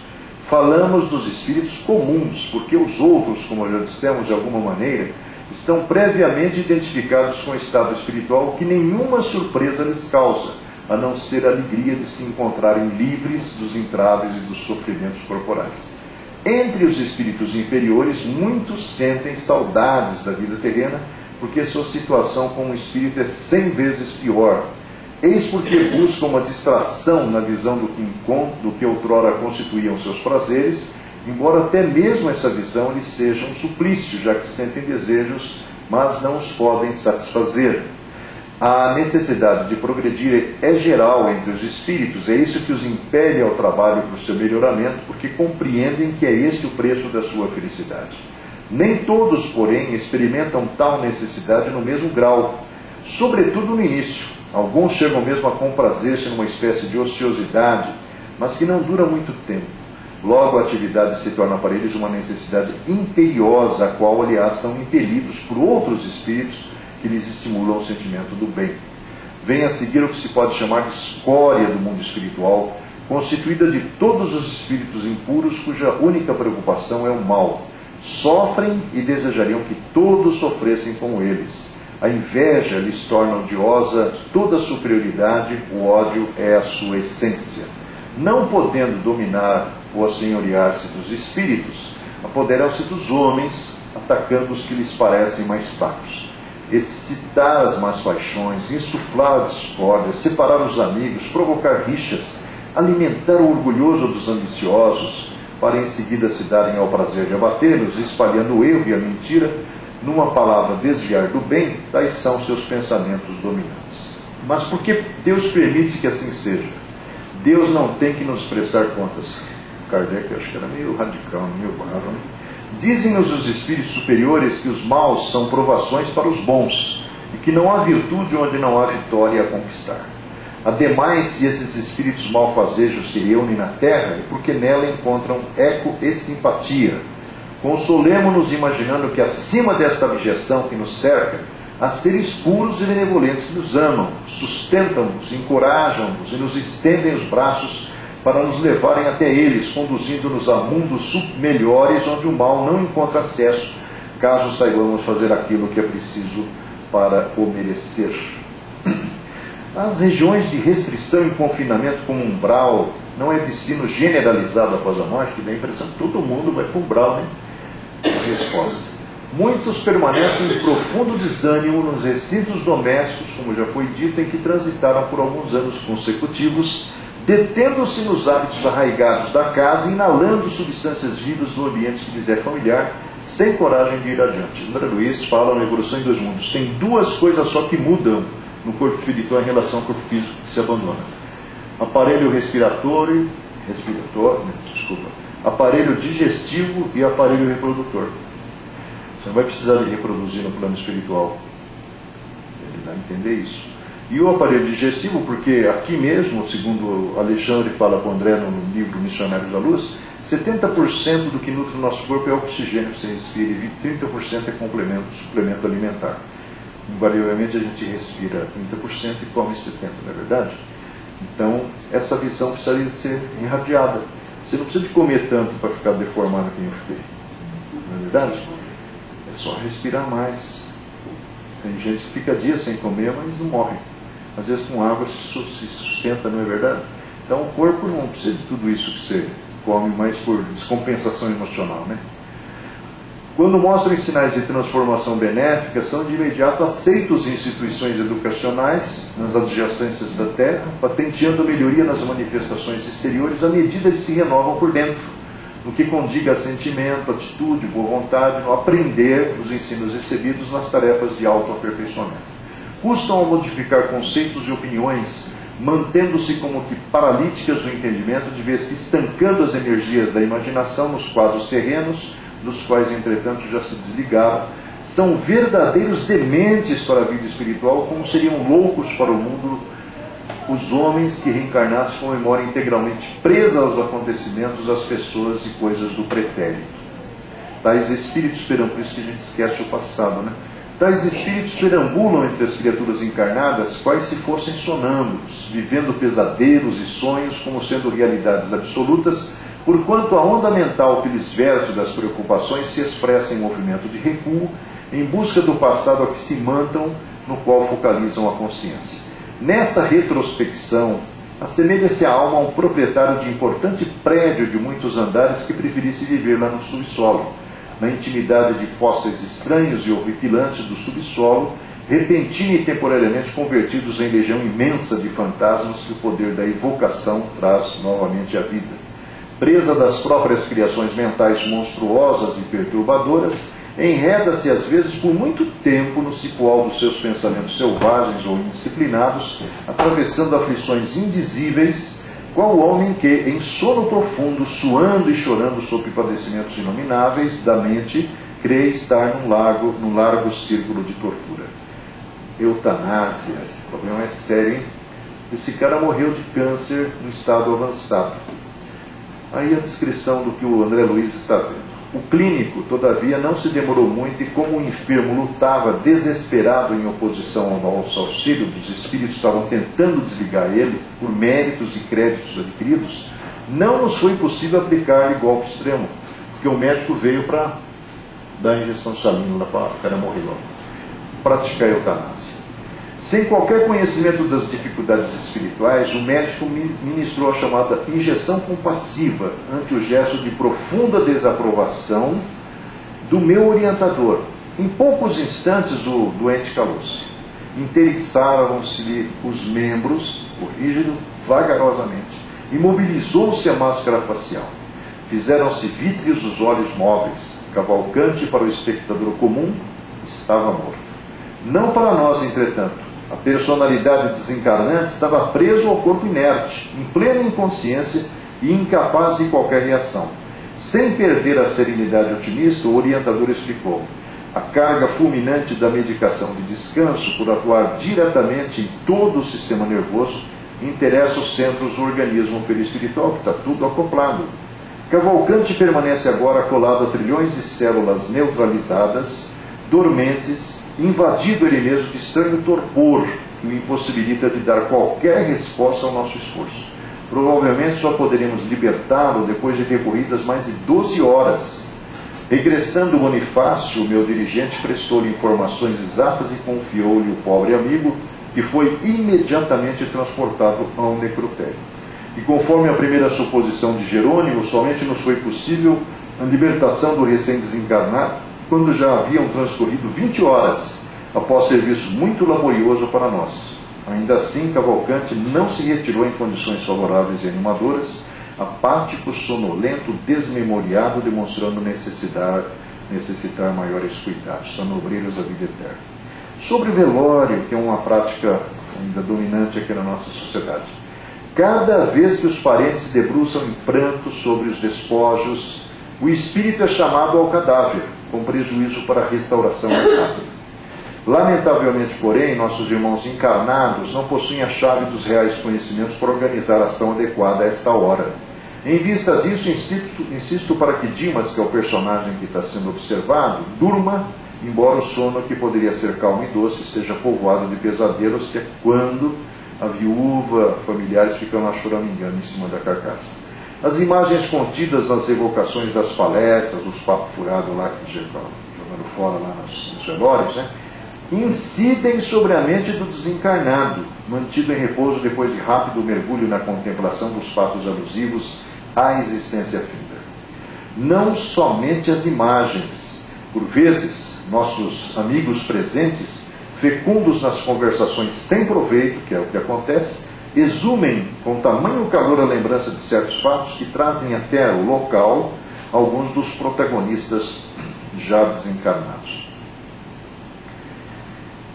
Objetivamente, o que determina o direcionamento dos espíritos na realidade extrafísica ou espiritual? A onda mental ou frequência vibratória em que se encontram. Há vastas colônias, olha isso aí, interessante, representativas de civilizações há muito extintas para a observação terrestre. Costumes, artes, fenômenos linguísticos podem ser estudados com admiráveis minudências nas raízes que os produziram no tempo. A alma liberta adianta-se sem apego à retaguarda, esquecendo antigas fórmulas, como o pinto que estraçalha e esquece o ovo em que nasceu, abandonando o envoltório inútil e construtor em busca de oxigênio livre e de largo horizonte na consolidação das suas asas. Em contraposição, existem milhões de espíritos apaixonados pela forma que se obstinam naquelas colônias por muito tempo até que abalos afetivos ou conscienciais os constranjam à frente ou ao renascimento no campo físico. Cada tipo de mente vive na dimensão com que se harmoniza. Não há surpresa para a ciência comum neste enunciado, porquanto, mesmo na Terra, muitas vezes, numa só área reduzida, vivem o cristal e a árvore, e a ameba e o pulgão, o peixe e o batráquio, o réptil e a formiga, o cão e a ave, o homem rude e o homem civilizado, respirando o mesmo oxigênio, alimentando-se de elementos químicos idênticos e cada qual em mundo à parte. Além daqueles que sofrem deformidades psíquicas deploráveis, manifestadas no tecido sutil do corpo espiritual, Não é difícil encontrarmos personalidades diversas, sem a capa física, vivendo mentalmente em épocas distanciadas. Habitualmente se reúnem aqueles que lhes comungam as ideias e as lembranças, formando com recordações estagnadas a moldura nevoenta dos quadros íntimos em que vivem, a plasmarem paisagens muito semelhantes às que o grande vidente Florentino descreveu na Divina Comédia. No livro Libertação, nós temos uma ideia de que o André Luiz está dizendo aí sobre essa organização criminosa lá do plano invisível. Assim se originam e estruturam os planos e subplanos das esferas espirituais, diz a entidade espiritual. Há infernos purgatoriais de muitas categorias, correspondem à forma de pesadelo ou remorso que a alma criou para si mesma. Tais organizações obedecem à densidade mental dos seres que as compõem, e são compreensíveis e justas. Nelas há milhares de criaturas humanas, clamando contra si mesmas, chocadas pelas imagens e gritos da consciência, criando quadros aflitivos e dolorosos onde o pavor e o sofrimento fazem domicílio. Nelas, as leis magnéticas se exprimem de maneira positiva e simples. No mundo material, vemos inúmeras pessoas com presença imaginária nos lugares a que comparecem. Na verdade, apenas se encontram em determinada parte sob o ponto de vista físico. A mente, com a quase totalidade de suas forças, vagueia longe. Depois da morte, porém, livre de certos princípios de gravitação que atuam na experiência carnal contra a fácil exteriorização do desejo, a criatura alia-se ao objeto de suas paixões. Assim é que surpreendemos entidades fortemente ligadas umas às outras, através de fios magnéticos, nos mais escuros vales de padecimento regenerativo, espiando o ódio que as acompliciaram no vício ou no crime. Outras, que perseveram no remorso pelos delitos praticados, improvisam elas mesmas com as faculdades criadoras da imaginação os instrumentos de castigo dos quais se sentem merecedoras. Por que nos relatos e depoimentos de espíritos que se comunicam em nossa dimensão essas paisagens têm densidade? A matéria mental, energia cuja existência mal começamos a perceber, obedece a impulsos da consciência mais do que possamos calcular. A paz é realmente daqueles que a possuem no recesso do ser. A culpa e o mérito crescem quando o discernimento se desenvolve. Há poderes mentais, de que ainda não possuímos senão leve notícia, que estabelecem certos estados da alma que nos sustentam, muitas vezes por decênios e séculos. Criminosos, detidos na visão de pavorosas imagens que pintaram na vida íntima, traidores do pensamento fixo na contemplação da paisagem, onde lobrigaram as suas vítimas pela última encarnação, caluniadores estagnados no delito que cometeram, e toda uma multidão de entidades que conservam resíduos e lembranças deploráveis na consciência, gastam anos e anos na operação que poderíamos chamar de decantação interior das emoções escuras e violentas.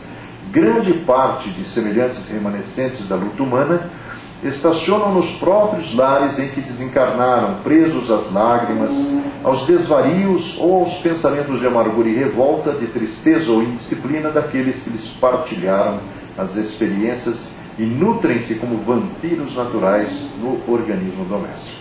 Ninguém está no âmago do céu ou do inferno, mas na intimidade de si mesmo com as figurações que estabeleceu no mundo vivo da própria mente. O corpo espiritual é ainda tão desconhecido à ciência comum quanto a refinada cultura humana, levada ao máximo nas grandes celebrações da atualidade, é ignorada pelo homem primitivo, ainda aglutinado ao espírito tribal. A morte nos situa à frente de complexidades imensas nos domínios da mente, e para solucionar os problemas de ordem imediata, nesse campo de incógnitas vastíssimas, somente encontraremos na prática dos ensinamentos de Jesus a sublimação necessária ao equilíbrio íntimo de que carecemos para mais amplos voos no conhecimento e na virtude, forças básicas para as realizações mais altas. A imagem do repouso eterno não passa de propaganda enganosa? A alma desencarnada procura naturalmente as atividades que lhes eram prediletas nos círculos da vida material, obedecendo aos laços afins, tal qual se verifica nas sociedades do vosso mundo. As vossas cidades não se encontram repletas de associações de grêmios, de classes inteiras que se reúnem e se sindicalizam para determinados fins, conjugando idênticos interesses de vários indivíduos, aí não se abraçam agiotas, políticos, comerciantes, sacerdotes, objetivando cada grupo a defesa dos seus interesses próprios? O homem desencarnado procura ansiosamente no espaço as aglomerações afins com o seu pensamento, de modo a continuar o mesmo gênero da vida abandonada na Terra, mas, tratando-se de criaturas apaixonadas e viciosas, a sua mente reencontrará as obsessões de materialidade, quais as do dinheiro, do álcool, quer dizer, tudo continua do mesmo jeito. Obsessões que se tornam o seu martírio moral de cada hora nas esferas mais próximas da Terra.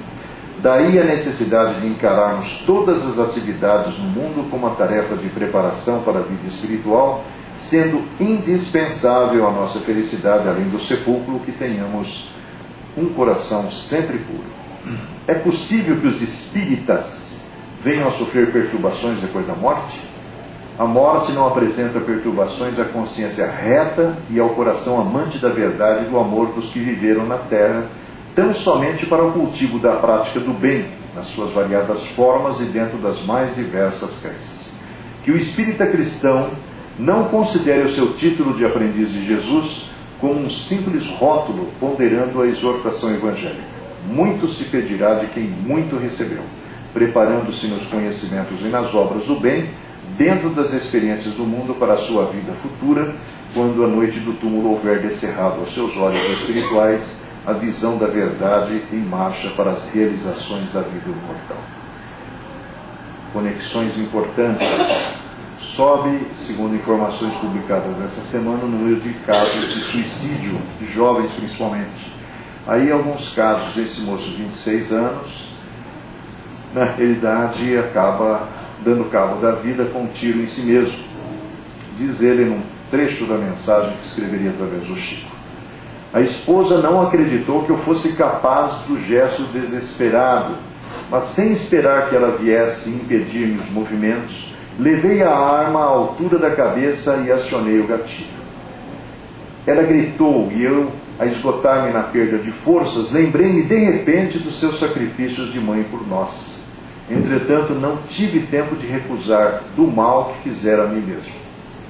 Aí, amigos chegaram, atendendo aos gritos da Maria, a esposa, e correram comigo para o hospital. No entanto, ainda ouvi o médico, se não me engano, o Dr. Pedro, a dizer: é tudo inútil. Compreendi que a hora havia chegado e pedi socorro ao irmão Domingos e a meu pai Abílio, mas em vão. Os lamentos de quantos me rodeavam desapareceram dos meus ouvidos e eu me vi sozinho, num pesadelo terrível em que, tentado de balde, retomar o meu corpo sem vida. E nesse pesadelo estive por muitas semanas até que escutei vozes amigas a me convidarem para segui-las na direção do socorro de urgência. Eu estava cego e deixei-me conduzir para tratamento. Chico Xavier diz que se você dá um tiro e acerta o centro da visão, a cegueira é inevitável no plano espiritual, no próximo corpo. Milton Higino dos Reis, 25 anos. Super excitado, recordo que em luta com as forças que me oprimiam, esse caso ele estava dentro de um processo obsessivo também. Ainda me restava um recanto de compreensão na cabeça e escrevi qualquer coisa para retirar dos meus qualquer noção de culpa, e de mão suplementada sobre mão invisíveis, disparei o gatilho. Ele tinha um irmão policial rodoviário que tinha uma arma em casa, foi lá, pegou e deu um tiro nele mesmo. Tudo num instante, baqueou diante de mim, sem entender que eu mesmo é que baqueava. Quis gritar por seu carinho, querida mãe, no entanto, sangue me invadia por todos os agentes de comunicação, à maneira das águas repentinamente desatadas numa represa longamente fortalecida.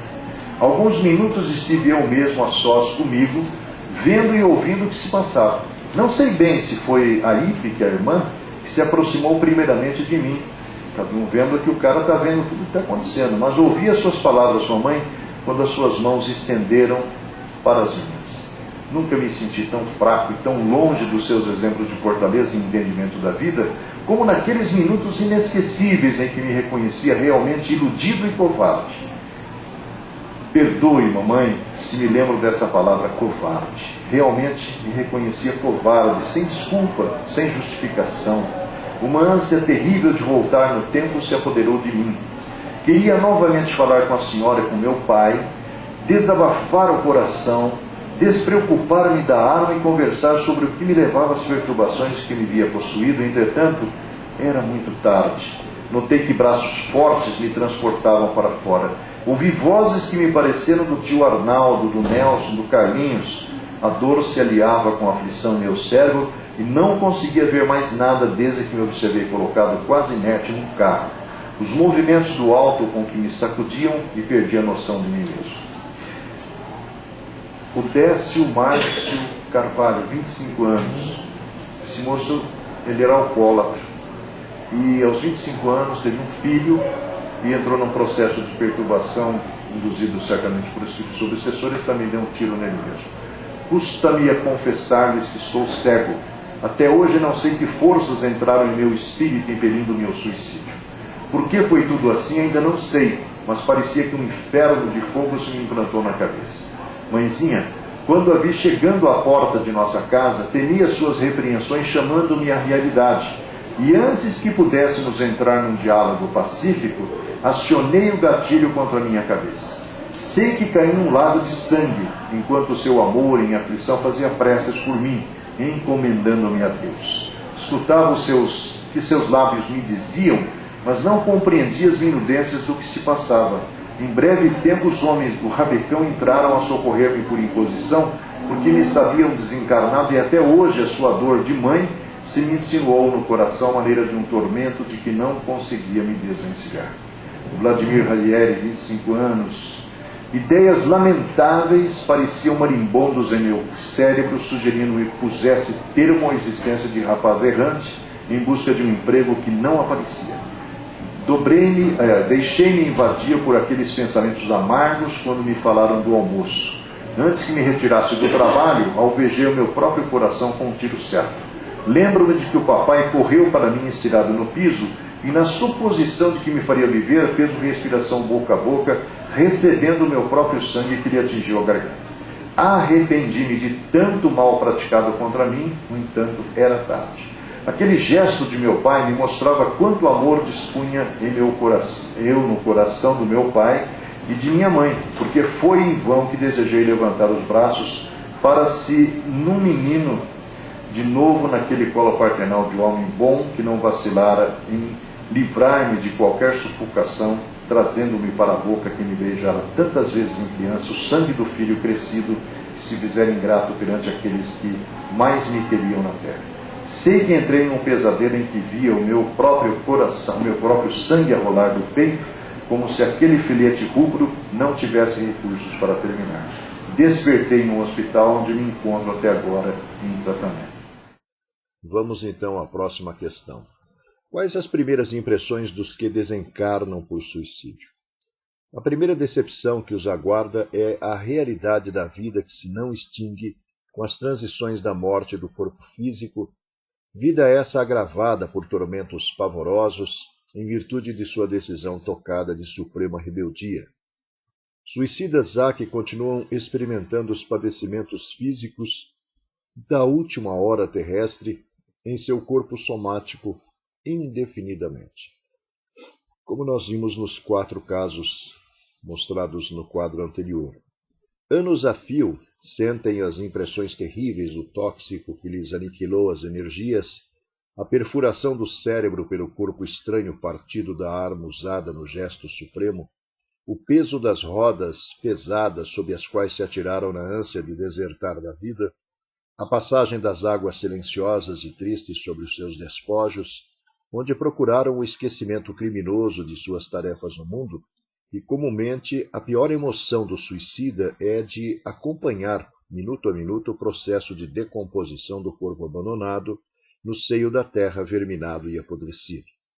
De todos os desvios da vida humana, o suicídio é talvez o maior deles, pela sua característica de falso heroísmo, de negação absoluta da lei do amor e de suprema rebeldia à vontade de Deus, cuja misericórdia nunca se fez sentir junto dos homens sem a luz da misericórdia. Evidentemente, aqueles 4 casos citados, eles fogem um pouquinho a essas regras aqui colocadas pelo Emmanuel, né? Nós entendemos e vemos através dos depoimentos, das explicações dos espíritos, que na realidade quando o suicídio é determinado por uma influência espiritual chamada obsessão aguda, o grau de comprometimento ou de culpabilidade daquele que desertou da vida por esse procedimento, ele é atenuado, né? Então, a assistência espiritual se faz, embora nem sempre essa criatura que está em situação de grandes restrições criadas por si mesmas, não consigam muitas vezes perceber a assistência que estão recebendo, como, aliás, nós percebemos num dos depoimentos anteriores, né? Os espíritos, logo após a sua desencarnação, enxergam a possibilidade de se comunicar com os que deixaram no plano físico. De um modo geral, muito reduzido é o número das criaturas humanas que se preparam para as emoções da morte, no desenvolvimento dos seus trabalhos comuns na Terra, e frequentemente as meditações da enfermidade não bastam para uma situação de perfeita tranquilidade nos primeiros tempos do além-túmulo, especialmente nesses tempos que vivemos, onde há uma predominância do materialismo na sociedade, na cultura. Infelizmente, as dificuldades certamente devem ser mais acentuadas, até porque também depende de fatores como a existência de médiuns que, na realidade, estejam disponibilizados ou sejam médiuns confiáveis para receber essas comunicações desses nossos irmãos, né? Eis um motivo porque tão salutares se fazem as reuniões de centros espíritas, por exemplo, para estudo e evangelização, às quais concorre grande número de irmãos nossos, ansiosos por uma palavra da terra, porquanto as impressões que trazem do mundo não lhes permitem as percepções dos mentores elevados das mais altas esferas espirituais.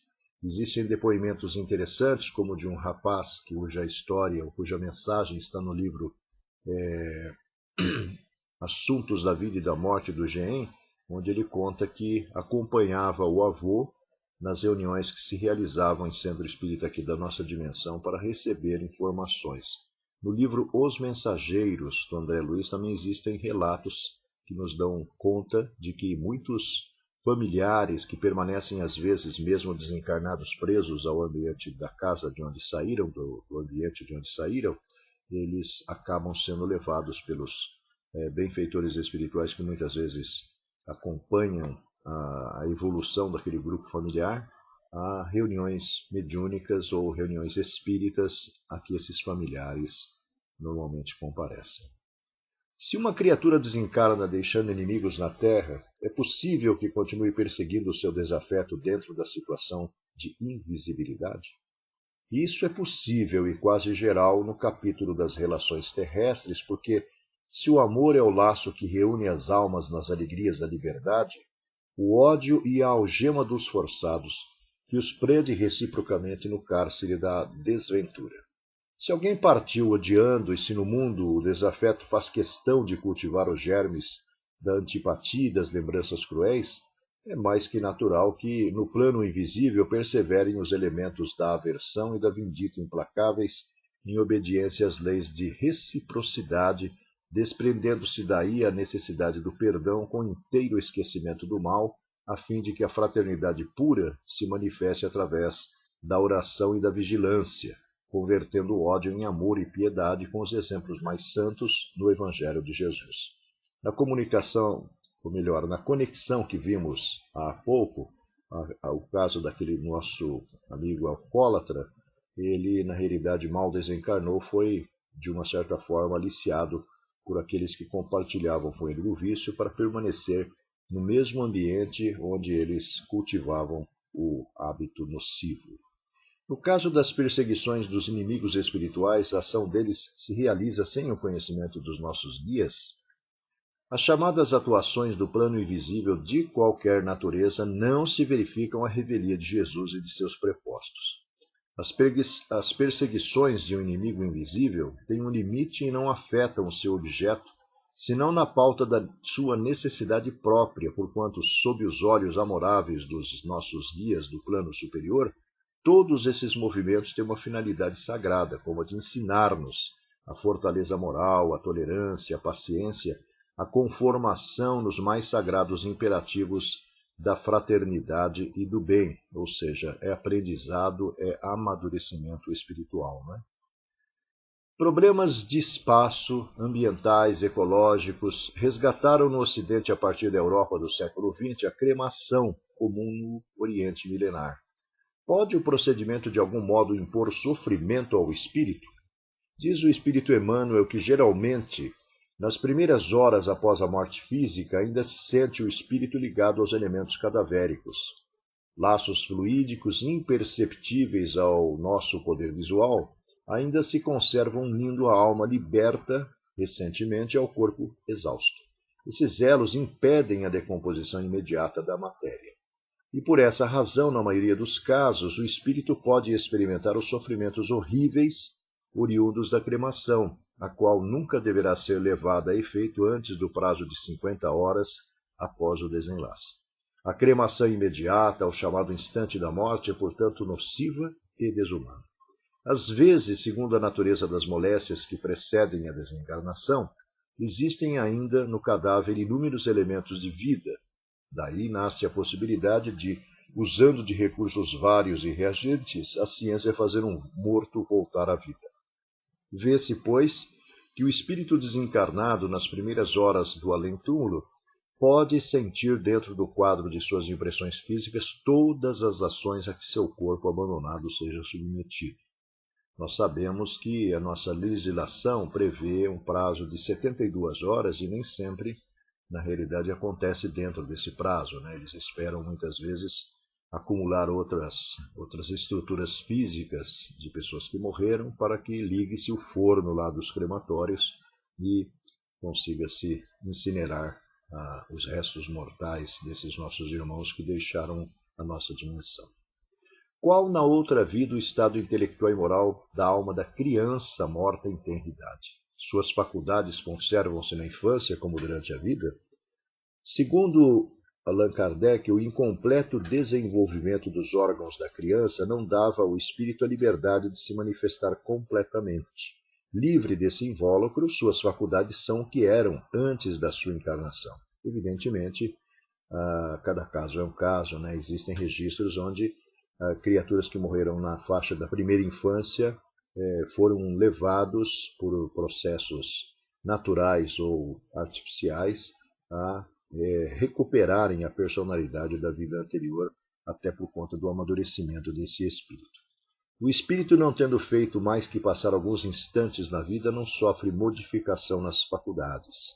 Evidentemente, o processo da primeira infância é um processo de fixação de imagens, sons, de exemplos, né, daqueles que nos são tutores, chamados pais, ou mesmo aqueles que fazem parte do nosso universo de atividades dentro da escola, dentro das atividades sociais. Então, a personalidade da nova encarnação, a nova identidade, vai se formando paulatinamente dentro desse período, né? Nas comunicações espíritas, o espírito de um menino pode, pois, falar como adulto? Porque pode ser adiantado? Se algumas vezes adota a linguagem infantil, é para não tirar à mãe um encanto que sempre está ligado à afeição de um ente frágil, delicado e adornado com as graças da infância e da inocência. Nós vemos nos depoimentos coligidos das inúmeras cartas que Chico Xavier recebeu, muitas de crianças que morreram ainda na primeira infância. E elas, embora muitas vezes em condições de assumirem a identidade anterior, permanecem na mesma condição com que desencarnaram, para que os pais sejam confortados, consolados. Podendo a mesma questão ser formulada acerca do estado intelectual da alma dos imbecis, dos idiotas e loucos, depois da morte, encontra-se a solução no que precede. Mais duas conexões. Fala sobre os tratamentos das primeiras, né? São destacadas de obras recebidas pelo médium Chico Xavier. Primeiro, os tratamentos. O primeiro caso é o Gilberto Teixeira da Silva Júnior, 22 anos, morreu de leucemia, morava aqui na região do Cambuci, em São Paulo. Diz ele que o sangue dele era retirado para ser retemperado em recipiente próprio e depois voltava ao seu sistema vascular, como uma dor para a qual era inútil para que ele solicitasse sedativo. Devia readaptar-se à sua nova natureza, diziam os mentores. Isso se deu porque ele, ao desencarnar dentro dos programas estabelecidos antes da sua encarnação, que previa que ele morreria aos 22 anos de leucemia, por conta de provavelmente um suicídio em vida anterior, ele se recusou a sair da casa onde vivera, até porque deixava ali a pessoa pela qual ele se apaixonara e com a qual casara poucos meses antes de desencarnar. Então, tudo isso, a falta de tratamento que ele deveria prosseguir no plano espiritual, acabaram determinando esses desconfortos todos. Dr. Hilário Sestini, 54 anos, da cidade de São José do Rio Preto, morreu de infarto do miocárdio.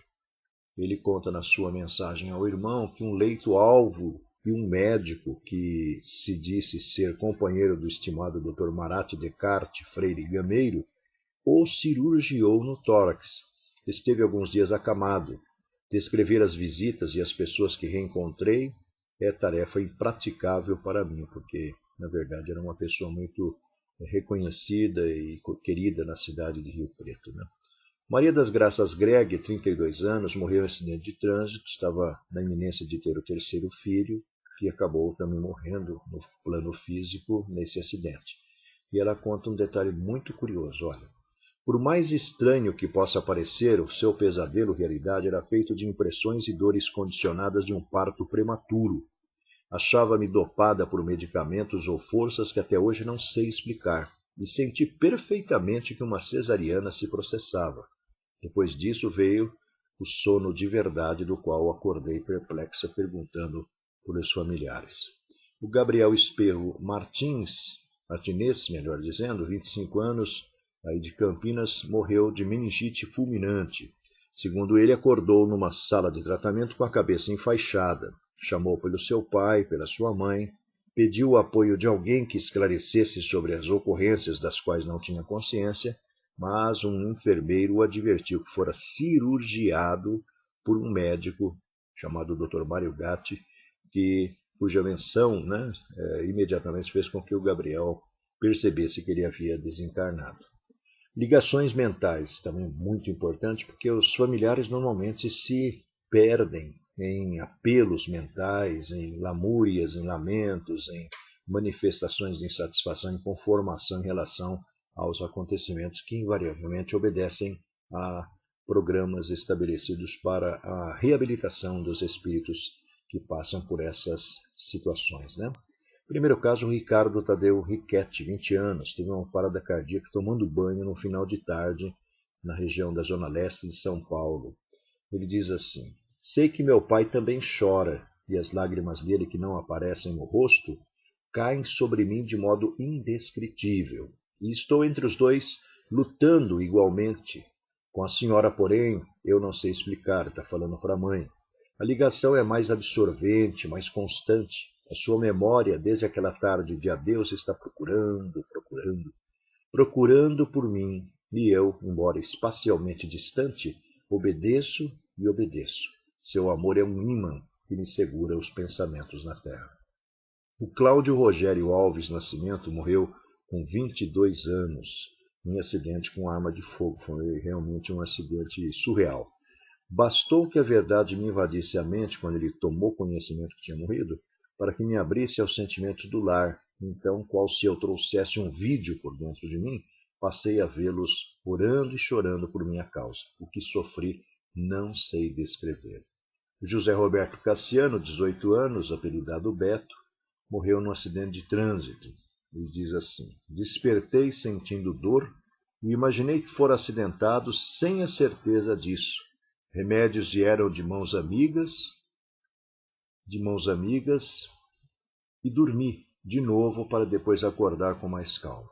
Entretanto, aí fora a nossa casa se revelar por dentro de mim, o senhor e a mamãe chorando e clamando sem que eu pudesse responder. Próxima questão. Qual a postura se deve ter perante a eutanásia, estando o corpo físico sendo mantido por instrumentos? O espírito continua ligado a ele ou não? Os profissionais irresponsáveis por pacientes que consentem com a prática da eutanásia, diz o espírito Emmanuel, imbuída de ideias materialistas, desconhecem a realidade maior quanto à imortalidade do espírito. A morte voluntária é entendida como o fim de todos os sofrimentos, mas trata-se de considerável engano. A fuga de uma situação difícil como a doença não resolverá as causas profundas que a produziram, já que estas se encontram em nossa consciência. É necessário confiar, antes de tudo, na providência divina, já que tais situações consistem em valiosas lições em processos de depuração do espírito. Os momentos difíceis serão seguidos mais tarde por momentos felizes. Deve-se lembrar também que a ciência médica avança todos os dias e que males antes incuráveis hoje recebem tratamento adequado.